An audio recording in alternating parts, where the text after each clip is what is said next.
ആദരണീയരായ സത്യവിശ്വാസിനികളെ, സർവാധിനാഥനായ അല്ലാഹു സുബ്ഹാനഹു വ തആലയെ സൂക്ഷിച്ച് ജീവിതത്തിന്റെ എല്ലാ മേഖലകളും തഖ്വയോടുകൂടി മുന്നോട്ട് നയിക്കണമെന്ന് എന്നോടെന്ന പോലെ നിങ്ങൾ ഓരോരുത്തരോടും വസിയത്ത് ചെയ്യുന്നു, ഉപദേശിക്കുന്നു. റഹ്മുർ റഹീമായ തമ്പുരാൻ അവന്റെ ഇഷ്ടവും പൊരുത്തവും നേടിയെടുത്ത് ഇരുലോകത്തും വിജയിക്കാൻ കഴിയുന്ന സുഹൃതവാന്മാരുടെ കൂട്ടത്തിൽ നമ്മെ എല്ലാവരെയും ഉൾപ്പെടുത്തി അനുഗ്രഹിക്കുമാറാകട്ടെ. കഴിഞ്ഞ 2 ആഴ്ചകളിലായി വിശുദ്ധ റമളാനിന് ശേഷം റമളാനിലൂടെ നേടിയെടുത്ത ഈമാനികമായ ആവേശവും ഊർജവും ജീവിതത്തിൽ തുടരുന്നതിന്റെയും ഇന്ന് ഞാനും നിങ്ങളും അഭിമുഖീകരിച്ചു കൊണ്ടിരിക്കുന്ന 18ാം ലോക്സഭാ ഇലക്ഷനെയും മുന്നിൽ വെച്ചുകൊണ്ടുള്ള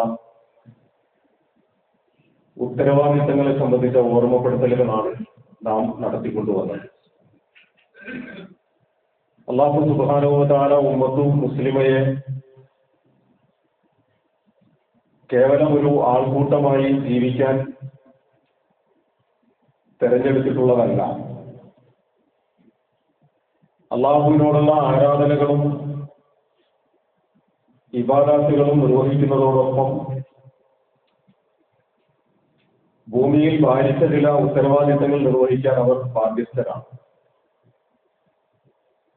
അതിലേറ്റവും സുപ്രധാനമായ ഒന്ന്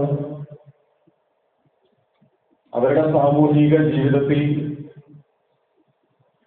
സാംസ്കാരിക മേഖലകളിൽ, രാഷ്ട്രീയ മേഖലകളിൽ നന്മ കൽപ്പിക്കുകയും തിന്മ വിരോധിക്കുകയും ചെയ്യുക എന്ന അള്ളാഹുവിന്റെ അമ്പിയാ മുർസലീങ്ങൾ ഭൂമിയിൽ നിർവഹിച്ച അതേ ദൗത്യം തന്നെയാണ്. ആ ദൗത്യം നിർവഹിക്കാൻ അല്ലാഹു സുബ്ഹാനഹു വ തആല നിങ്ങളെ ചുമതലപ്പെടുത്തിയിട്ടുണ്ട് എന്നും നിങ്ങൾ ആ ദൗത്യം നിർവഹിക്കുന്നതിൽ അലംഭാവം കാണിച്ച് മുന്നോട്ട് പോവുകയാണെങ്കിൽ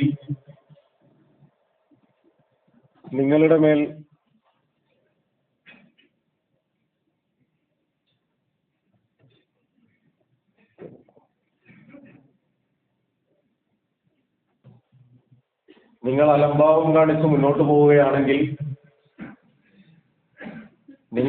നിങ്ങളുടെ ശത്രുക്കൾക്ക് അല്ലാഹു സുബ്ഹാനഹു വ തആല ആധിപത്യം നൽകുകയും പിന്നീട് നിങ്ങളിൽ നല്ല മനുഷ്യർ അല്ലാഹുവിനോട് പ്രാർത്ഥിച്ചാൽ പോലും ആ പ്രാർത്ഥനകൾക്ക് അല്ലാഹു സുബ്ഹാനഹു വ തആല ഉത്തരം നൽകുകയില്ല എന്ന ഹദീസിനെയും ഒക്കെ പരിചയപ്പെടുത്തുകയുണ്ട്. പ്രാർത്ഥനകൾക്ക് യാതൊരു കുറവുമില്ലാത്ത ഒരു സമുദായമാണ് മുസ്ലിം സമൂഹം. ഓരോ വിഷയത്തിലും നിരന്തരമായി നാം അള്ളാഹുവിനോട് പ്രാർത്ഥിക്കുന്നവരും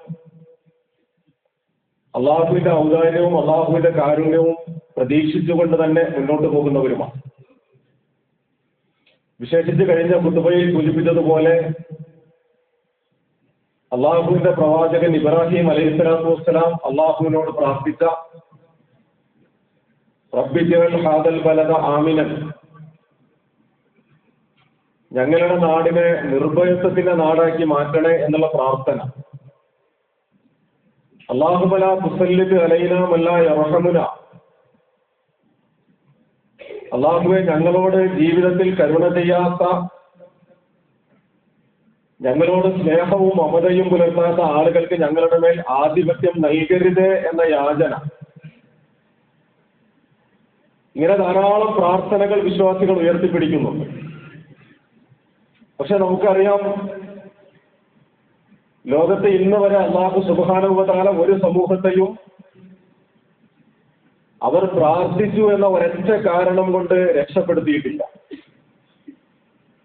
അവർ പ്രാർത്ഥിക്കുന്നവരാണ്, അല്ലാഹുവിനോട് നിരന്തരം ആരാധനകൾ അർപ്പിക്കുന്നവരാണ്. അവർ കരഞ്ഞു കലങ്ങിയ കണ്ണുകളുമായി അള്ളാഹുവിന്റെ കാരുണ്യവും അള്ളാഹുവിന്റെ ഫضലും നിരന്തരം ചോദിച്ചുകൊണ്ടിരിക്കുന്നവരാണ്. പക്ഷേ അങ്ങനെ ചെയ്യുന്നു എന്ന ഒരൊറ്റ കാരണം കൊണ്ട് ഒരു സമൂഹത്തെയും അള്ളാഹു രക്ഷപ്പെടുത്തിയിട്ടില്ല.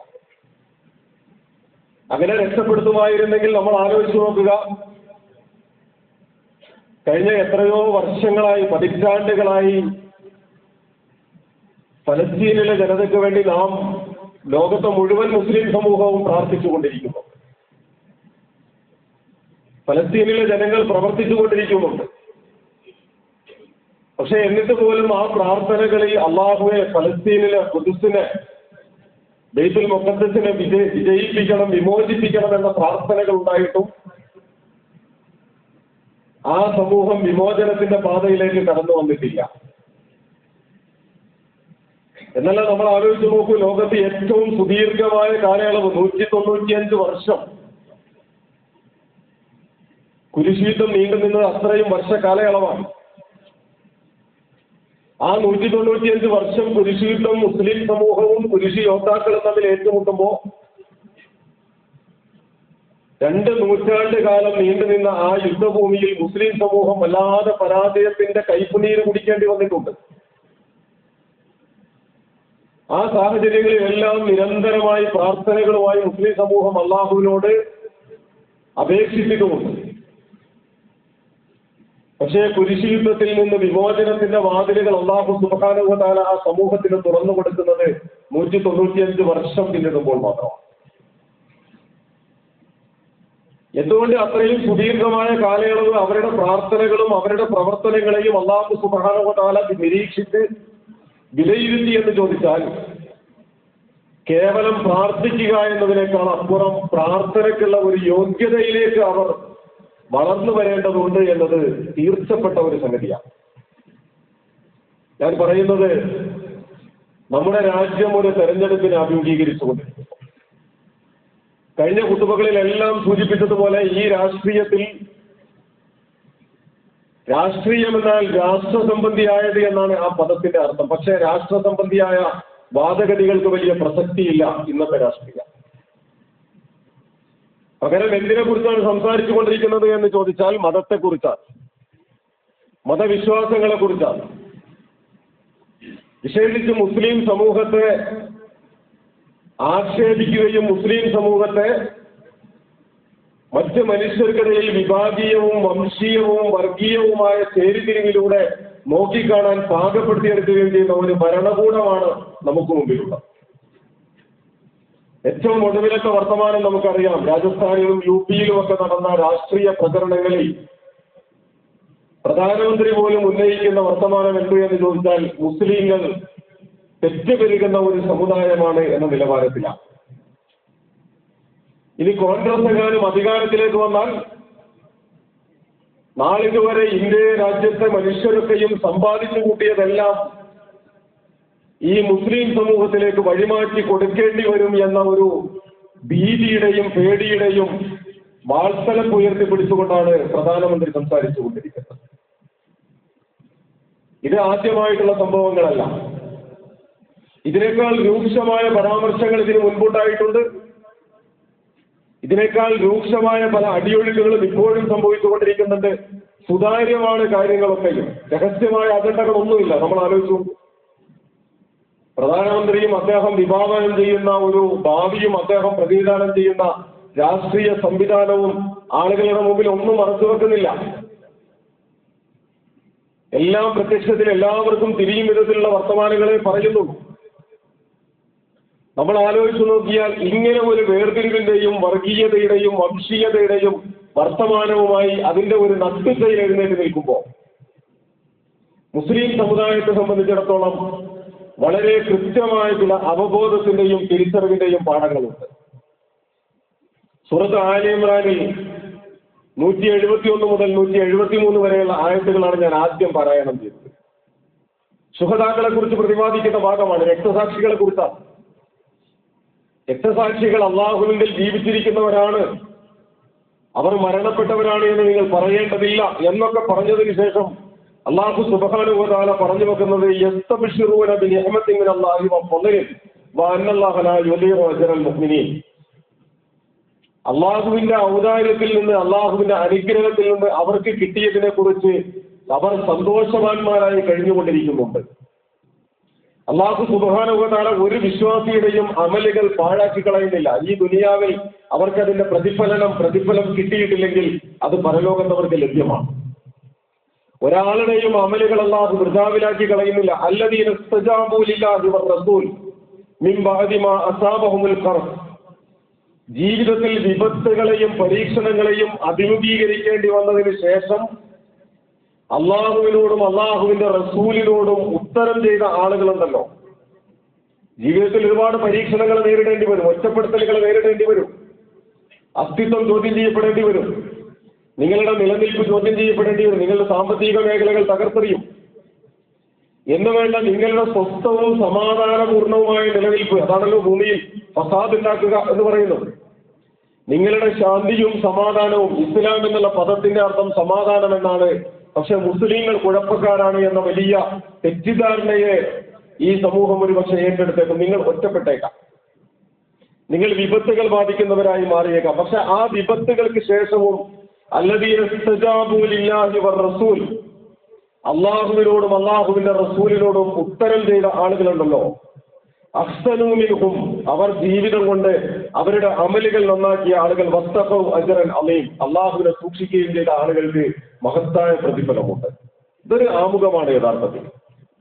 അള്ളാഹുവിനെ സൂക്ഷിക്കുന്ന ആളുകൾ, അള്ളാഹുവിനോടും അള്ളാഹുവിന്റെ റസൂലിനോടും ഉത്തരം ചെയ്യുന്ന ആളുകൾ, ജീവിതത്തിൽ പരീക്ഷണങ്ങൾ അഭിമുഖീകരിക്കുമ്പോൾ ഇസ്തിഖാമത്തോട് കൂടിയിട്ട് അള്ളാഹുവിന്റെ മാർഗത്തിൽ ഉറച്ചു നിൽക്കുന്ന ആളുകൾ. മറ്റൊരിടത്ത് വിശുദ്ധ ഖുർആൻ പറയുന്നുണ്ടല്ലോ, ഏത് പ്രതിസന്ധിയിലൂടെ കടന്നു പോകുമ്പോഴും ഞങ്ങളുടെ റബ്ബ് അള്ളാഹുവാണ് എന്ന് പറയും. ഇന്നല്ലദീന ഖാലൂ റബ്ബുനല്ലാഹു സുമ്മസ്തഖാമു, ഞങ്ങളുടെ റബ്ബ് അള്ളാഹുവാണ് എന്ന് പറയുകയും സുമ്മസ്തഖാമു എന്നിട്ട് അതിൽ അടിയുറച്ചു നിൽക്കുകയും ചെയ്യുന്ന ആളുകളുണ്ടല്ലോ, ആ അടിയുറച്ച അവബോധത്തിന് അള്ളാഹു സുബ്ഹാനഹു വ തആല നൽകുന്ന പ്രതിഫലമാണ്. എങ്ങനെ? തതനസ്സലു അലൈഹിമുൽ മലായിക, അള്ളാഹുവിന്റെ മലക്കുകൾ ഇറങ്ങും അവർക്ക്. അള്ളാഹുവിന്റെ മാലാഖമാരുടെ ആശീർവാദമുണ്ട്, അള്ളാഹുവിന്റെ മാലാഖമാരുടെ സാന്നിധ്യമുണ്ട്. ആ മാലാഖമാർ അവർക്ക് സന്തോഷ വാർത്ത അറിയിക്കുന്നത് സ്വർഗത്തെ കുറിച്ചാണ്. ഇവിടെ അള്ളാഹു സുബ്ഹാനഹു വ തആല പറയുന്നു, ജനങ്ങളെല്ലാം നിങ്ങൾക്കെതിരെ ഒറ്റക്കെട്ടായിരിക്കുന്നു എന്ന് ഈ മനുഷ്യരോട് പറഞ്ഞ സമയമുണ്ട്.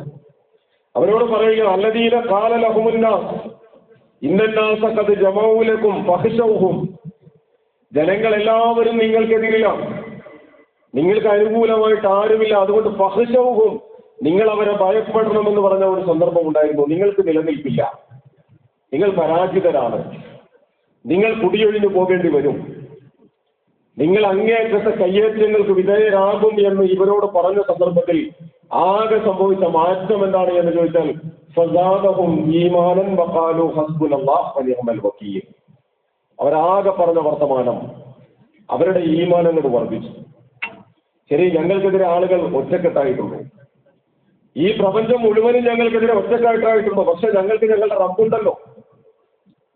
ഈ പ്രതിസന്ധികൾ ഇങ്ങനെ ഓരോന്നും ഒന്നിനു പുറകെ മറ്റൊന്നായി കടന്നു വരുമ്പോഴും ഞങ്ങൾക്ക് ഞങ്ങളുടെ റബ്ബുണ്ടല്ലോ, ഹസ്ബുനല്ലാ, ഞങ്ങൾക്ക് ഞങ്ങളുടെ റബ്ബ് മതി, ഞങ്ങളുടെ അള്ളാഹു മതി, നിഅമൽ വക്കീൽ, അവനാണ് പരമേൽപ്പിക്കുന്നവരിൽ ഏറ്റവും. എത്ര ശക്തവും വ്യക്തവും സുന്ദരവുമാണ് ആ പദപ്രയോഗം എന്ന് ആലോചിച്ചു. എല്ലാ പ്രതിസന്ധികളുടെയും മുന്നിൽ വിശ്വാസിക്ക് നൽകുന്ന പ്രതീക്ഷയുടെ ഒരു പരിചയമുണ്ടല്ലോ, അള്ളാഹുവിന്റെ ഒരു സംരക്ഷണം ഉണ്ടല്ലോ. നമ്മൾ ആലോചിച്ച് നോക്കിയിട്ടുണ്ടോ, ഈ വർത്തമാനത്തിൽ നിന്നുകൊണ്ട് അല്ലെങ്കിൽ ഇപ്പോഴത്തെ ഈ ആനുകാലിക 2024 ഒരു പൊളിറ്റിക്കൽ സിറ്റുവേഷനിൽ നിന്നുകൊണ്ട് നമ്മളെ മുഹബ്ബത്ത് തൈനി എന്ന് പറയുന്ന 2 അധ്യായങ്ങളെ കുറിച്ച് പരിശോധിച്ച് നോക്കൂ. അല്ലെ, നമ്മളെല്ലാവരും ഉറങ്ങാൻ കിടക്കുമ്പോൾ പാരായണം ചെയ്യുന്ന, അല്ലെങ്കിൽ ജീവിതത്തിൽ ഒരുപാട് പ്രാവശ്യം എന്തെങ്കിലുമൊക്കെ പ്രയാസം ഉണ്ടാകുമ്പോൾ ശരി, നിങ്ങൾ സൂറത്തുൽ ഫലഖും സൂറത്തുൽ നാസും പാരായണം ചെയ്തിട്ട് നിങ്ങൾ അള്ളാഹുവിനോട് പ്രാർത്ഥിക്കൂ എന്ന് പറയും. മുഹബ്ബത്ത് തൈനി എന്നാണ്.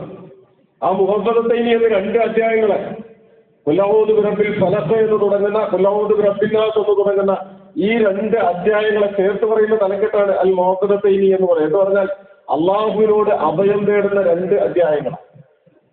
വിശ്വാസിക്ക് അഭയം തേടാൻ അള്ളാഹുവേ ഉള്ളൂ.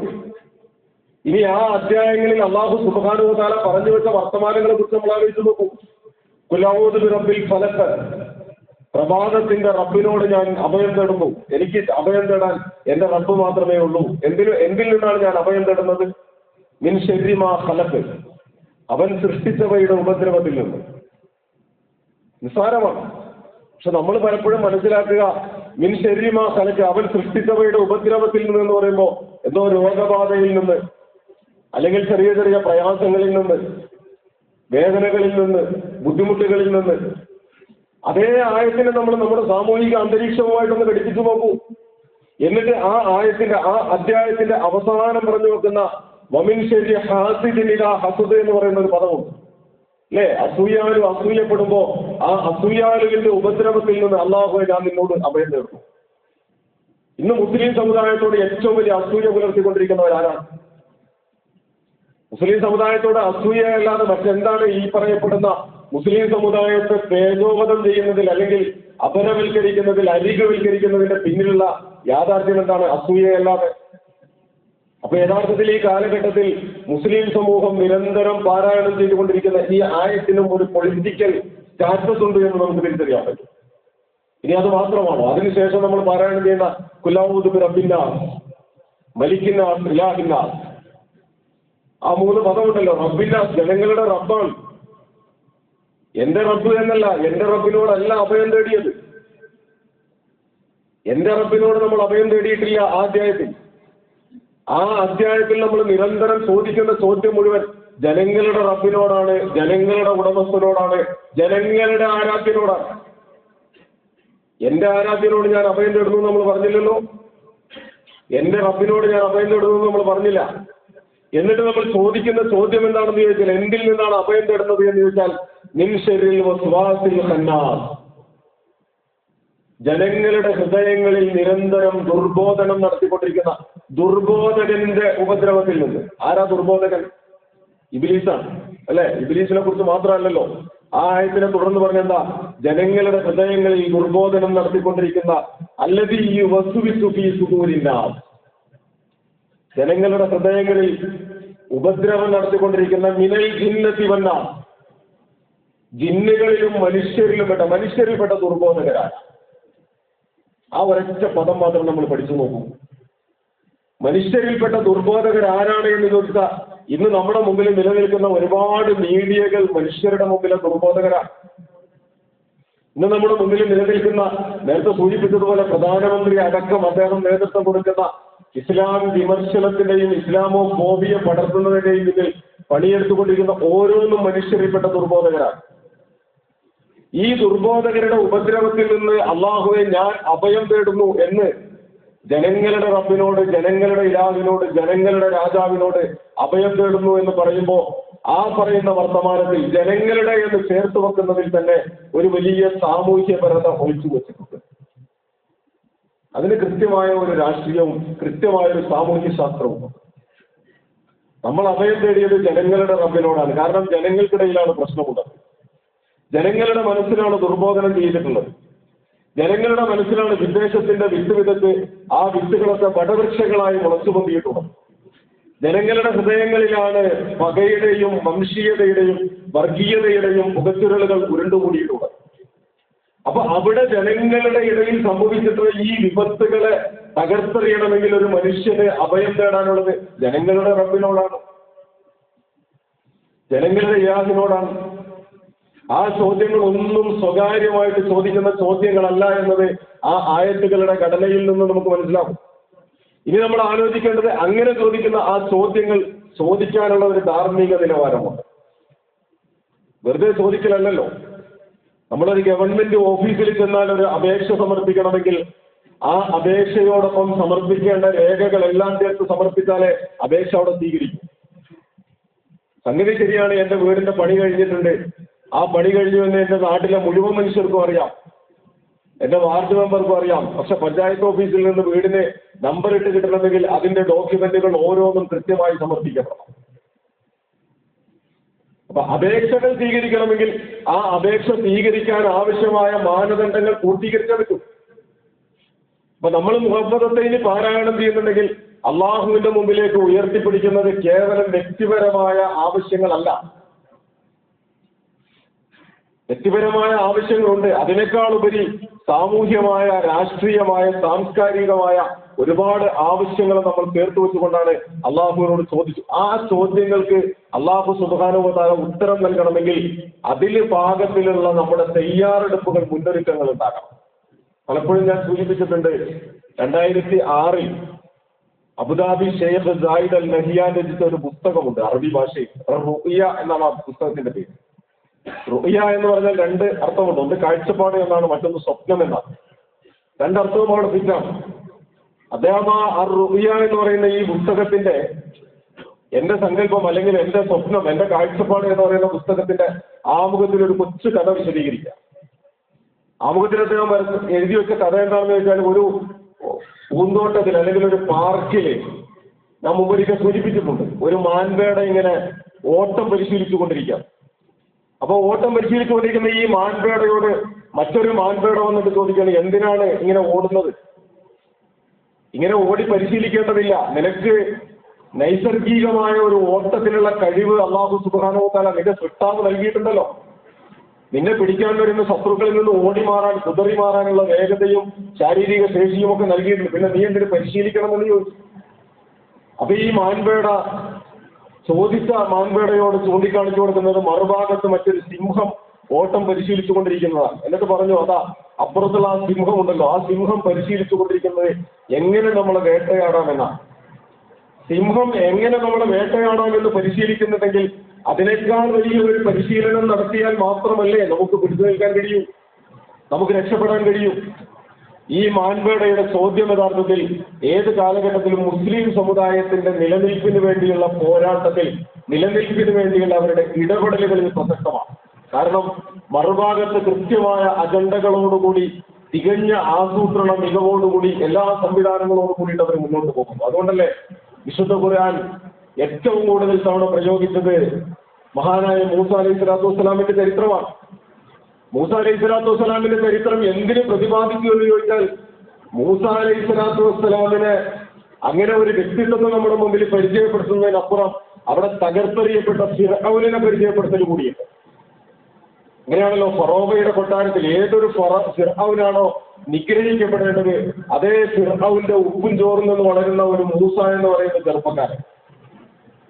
ആ മൂസ അലൈഹി സ്വലാത്തു വസ്സലാം ഫറോവയെ എതിരിടേണ്ടി വരുന്നു. അവിടെ ഫിർഔൻ ചെയ്ത എന്താണ് ഫിർഔൻ ചെയ്ത അന്യായം എന്നുള്ളത് വിശുദ്ധ ഖുർആൻ ഒറ്റ വാക്കിൽ പ്രയോഗിച്ചത് ഇന്നഹു ത്വആ എന്നാണ്. ഇദ്ഹബ് ഇലാ ഫിർഔന ഇന്നഹു ത്വആ. നീ ഫിർഔന്റെ അടുക്കലേക്ക് പോകണം, കാരണം ഫിർഔൻ പരിധി ലംഘിച്ചു പോയിട്ടുണ്ട്. ഫിർഔൻ അതിർവരമ്പ് ലംഘിച്ചു, പരിധി ലംഘിച്ചു.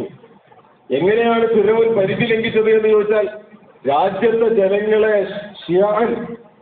രാജ്യത്തെ ജനങ്ങളെ പല തട്ടുകളിലാക്കി അവരിലെ വംശീയത മുതലെടുത്തുകൊണ്ടാണ് ഫിർഔൻ നിലനിന്നത്. കിബ്തി വംശവും ബനി ഇസ്രായേൽ വംശവും ആ വംശീയതയെ അദ്ദേഹം മുതലെടുത്തിട്ടുണ്ട്. എന്ന് മാത്രമല്ല, എല്ലാ സമ്പത്തിന്റെയും ഉടമസ്ഥൻ അദ്ദേഹമായതുകൊണ്ട് അദ്ദേഹം ചോദിച്ച ചോദ്യം നിങ്ങൾ നോക്കൂ, അലൈസലി മുൽക്കു മിസ്ർ, ഈ മിസ്റിന്റെ ആധിപത്യം എനിക്കല്ലേ? മിസ്റിന്റെ ആധിപത്യം എനിക്കല്ലേ?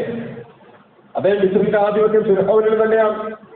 പിന്നെയും അദ്ദേഹം ചോദിച്ചു, നിങ്ങൾ നോക്കൂ, ഈ കാണുന്ന നദികൾ ഒഴുകിക്കൊണ്ടിരിക്കുന്നത് എന്റെ താഴ്ഭാഗത്ത് കൂടിയല്ലേ? അതെ, ഫിർഔൻ നിൽക്കുന്നത് മുകളിലായതുകൊണ്ട് ഈജിപ്തിലെ നദികളെല്ലാം ഒഴുകിക്കൊണ്ടിരിക്കുന്നത് ഫിർഔന്റെ താഴ്ഭാഗത്ത് കൂടിയാണ്. എന്നിട്ട് ഫിർഔൻ അതിനേക്കാൾ മുൻപ് ചോദിച്ച ഒരു ചോദ്യം, ഞാനല്ലാത്ത ഒരു റബ്ബ് നിങ്ങൾക്കുണ്ടോ? എനിക്കറിയില്ലല്ലോ. ഞാനല്ലാത്ത ഒരു റബ്ബ് നിങ്ങൾക്കുണ്ടോ? എനിക്കറിയില്ല.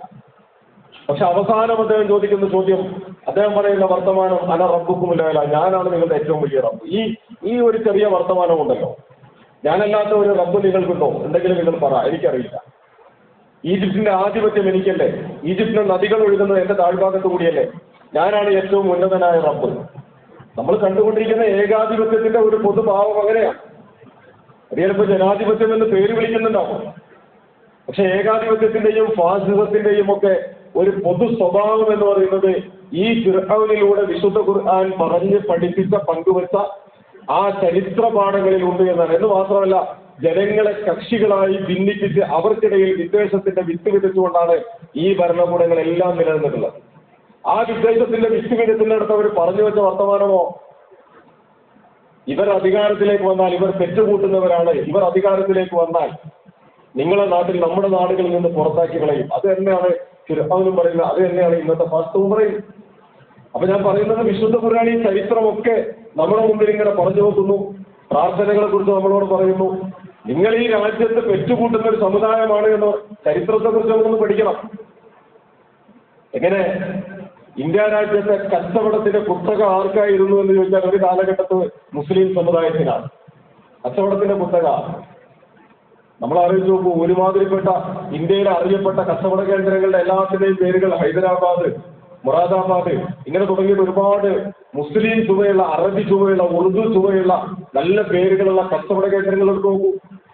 ആരാണ് ഈ കച്ചവട കേന്ദ്രങ്ങൾ സ്ഥാപിച്ചത് എന്ന് ചോദിച്ചാൽ ഒരു കാലഘട്ടത്തിൽ ഇന്ത്യയിലേക്ക് വന്ന കച്ചവടക്കാരായ മുസ്ലിം സമൂഹം. കച്ചവടത്തിന്റെ കുത്തക അവിടെയായിരുന്നു, കടൽ യാത്രയുടെ കുത്തക അവിടെയായിരുന്നു. കാരണം ഇന്ത്യ രാജ്യത്തെ ഹൈന്ദവ വിശ്വാസം പ്രകാരം കടലൊരു ദേവനാണ്, ദേവന്റെ മുകളിലൂടെ യാത്ര ചെയ്യാൻ പാടില്ല. അതുകൊണ്ട് കപ്പൽ യാത്ര നിഷിദ്ധമായി കണക്കാക്കിയിരുന്നു. യൂറോപ്യന്മാരോ ഇങ്ങനെ നേരെ നോക്കിയാൽ കടലവിടെ അവസാനിക്കും, കടലിലേക്ക് വീണു പോകും, മറുകരയിലൊന്നുമില്ല എന്ന് ഭയപ്പെട്ടിട്ട് അവർ യാത്ര ചെയ്തിട്ടില്ല. വാസ്കോഡ ഗാമയുടെ യാത്ര ആരംഭിക്കുന്നത് ആ ഒരു ചിന്തയിൽ നിന്നാണ്. അന്ന് കപ്പൽ യാത്ര നടത്തിയിരുന്ന ആളുകൾ മുസ്ലിം സമൂഹമാണ്, ഭരണകൂടങ്ങൾ മുസ്ലിം സമൂഹമാണ്. 800 കൊല്ലം 8 നൂറ്റാണ്ട് ഇന്ത്യ ഭരിച്ചില്ല മുസ്ലിം സമുദായം. അപ്പൊ ഭരണാധികാരത്തിന്റെ പാരമ്പര്യം മുസ്ലിം സമൂഹത്തിനുണ്ടായിരുന്നു. ഗംഗയുടെയും യമുനയുടെയും ഒക്കെ തീരങ്ങളിൽ ഈദ്ഗാഹ് നമസ്കരിച്ച പാരമ്പര്യമുണ്ട്. പക്ഷെ അതേ മുസ്ലിം സമുദായത്തിന്റെ പിന്മുറക്കാർ ഇന്ന് കൽക്കട്ടയിലൊക്കെ റിക്ഷ വലിക്കുന്നിടത്തുണ്ട്, ടിപ്പു സുൽത്താന്റെ പിന്മുറക്കാർ വരെ, ബന്ധുക്കൾ വരെ. അപ്പൊ ഏത് നിലവാരത്തിൽ നിന്ന് ഏത് നിലവാരത്തിലേക്ക് നമ്മൾ അധപ്പതിച്ചു പോയിട്ടുണ്ട് എന്ന് ചോദിച്ചാൽ അതിന് എത്ര കാലഘട്ടം എടുത്തു എന്ന് ചോദിച്ചാൽ അതിൻ്റെയൊക്കെ പിന്നിൽ ഒരുപാട് സാമൂഹ്യമായ യാഥാർത്ഥ്യങ്ങൾ നമ്മൾ പഠിക്കണം, ചരിത്രം നമ്മൾ പഠിക്കണം. ആ ചരിത്രങ്ങളെ എല്ലാത്തിനെയും നമ്മൾ വിലയിരുത്തുമ്പോൾ എന്നിട്ട് നമ്മുടെ വർത്തമാനകാല സാഹചര്യത്തിലേക്ക് നമ്മൾ വരുമ്പോൾ ഞാൻ ഈ പറഞ്ഞ പ്രാർത്ഥനകളെ നമ്മൾ നമ്മുടെ ജീവിതത്തിലേക്ക് ഇങ്ങനെ പഠിപ്പിക്കും. അവിടെ മുഹമ്മദ് തൈനി എന്ന് പറയുന്നത് കേവലം വ്യക്തിപരമായ ആവശ്യങ്ങളുടെ പേരിൽ അള്ളാഹുവിന്റെ മുമ്പിൽ ജാമ്യം വെക്കാനുള്ള കേവല വർത്തമാനമായിട്ടല്ല, മറിച്ച് നമ്മുടെ ചില രക്ഷാമാർഗങ്ങളെ തുറന്നു കിട്ടുന്ന പ്രാർത്ഥനകളുടെ ആസൂത്രണങ്ങളുടെ പ്രാധാന്യത്തെ നമ്മൾ ബോധ്യപ്പെടുത്തുന്ന വർത്തമാനങ്ങളാണ്. ഈ ആസൂത്രണമില്ലാതെ നിങ്ങൾ പ്രാർത്ഥിച്ചുകൊണ്ട് കാത്തിരുന്ന് വിജയം ലഭിക്കുമെന്ന് പ്രതീക്ഷിക്കുന്നുണ്ടെങ്കിൽ ആ പ്രതീക്ഷ മുഴുവനും അസ്ഥാനത്താണ് എന്നും അങ്ങനെ പ്രതീക്ഷിച്ചിരിക്കുന്ന ആളുകൾ വിഡ്ഢികളാണ് എന്നും നമ്മൾ തിരിച്ചറിയണം. പ്രാർത്ഥന മാത്രം കൊണ്ട് ഇന്ന് വരെ ലോകത്തൊരു സമൂഹം രക്ഷപ്പെട്ടിട്ടില്ല. പ്രവർത്തനം കൂടി ഉണ്ടായേ പറ്റും. പ്രവർത്തനമില്ലാത്ത പ്രാർത്ഥനയും പ്രാർത്ഥനയില്ലാത്ത രണ്ടും ഫലശൂന്യമാണ്, രണ്ടും ഫലശൂന്യമാണ്. അതുകൊണ്ട് പ്രിയമുള്ള സഹോദരങ്ങളോട് സൂചിപ്പിക്കാനുള്ളത്, നാം ജീവിച്ചുകൊണ്ടിരിക്കുന്ന നമ്മുടെ ചുറ്റുപാട്, നമ്മുടെ കാലഘട്ടം, നമ്മുടെ കാലാവസ്ഥ, നമ്മുടെ രാഷ്ട്രം, എല്ലാ വിഷയങ്ങളിലും കൃത്യമായ അവബോധത്തോടുകൂടി വിശുദ്ധ ഖുർആൻ ആദ്യാവസാനം നമ്മളൊന്ന് വിശുദ്ധ ഖുർആനിലേക്ക് തിരിഞ്ഞാൽ മതി, പരിഹാരം അവിടെയുണ്ട്. നമ്മളൊന്ന് വിശുദ്ധ ഖുർആനിലേക്ക് നോക്കിയാൽ മതി, അവിടെ അല്ലാഹു സുബ്ഹാനഹു വ തആല നമ്മളോട് സംവദിച്ചുകൊണ്ടേയിരിക്കുന്നുണ്ട്. നിങ്ങൾക്ക് ഇന്ന പ്രശ്നമുണ്ടോ, ഇതാ ഇവിടെ പരിഹാരം. നിങ്ങൾക്ക് ഇന്ന വിഷയമുണ്ടോ, അതാ അതിനുള്ള പരിഹാരം ഇവിടെയുണ്ട്, മറുമരുന്ന് ഇവിടെയുണ്ട്. ആ വിശുദ്ധ ഖുർആൻ കയ്യിൽ പിടിച്ചുകൊണ്ടാണ് ആ വിശുദ്ധ ഖുർആനിന്റെ പരിഹാരങ്ങളെല്ലാം ഡോക്ടർ എഴുതി കൊടുത്ത മരുന്നിന്റെ കുറിപ്പ് പോക്കറ്റിൽ ഇട്ടിട്ട് അസുഖം മാറുമെന്ന് പ്രതീക്ഷിക്കുന്ന വിഡ്ഢിയായ രോഗിയെ പോലെയാണ് പലപ്പോഴും മുസ്ലിം സമുദായം മുന്നോട്ട് പോകുന്നത് എന്ന് നമ്മൾ തിരിച്ചറിയണം. അല്ലാഹു സുബ്ഹാനഹു വ തആല നമ്മെ അനുഗ്രഹിക്കുമാറാകട്ടെ. കാര്യങ്ങളെ മനസ്സിലാക്കാൻ, വിലയിരുത്താൻ, കൃത്യമായ അവബോധത്തോടും അവഗാഹത്തോടും കൂടിയിട്ട് മുന്നേറാൻ, വിശുദ്ധ ഖുർആനിന്റെ ആളുകളായി ജീവിച്ച് വിശുദ്ധ ഖുർആന്റെ ആളുകളായി മരണപ്പെടാനുള്ള തൗഫീഖ് നൽകി അർഹമർ റഹീമീനായ തമ്പുരാൻ നമ്മെ തുറക്കുമാറാകട്ടെ.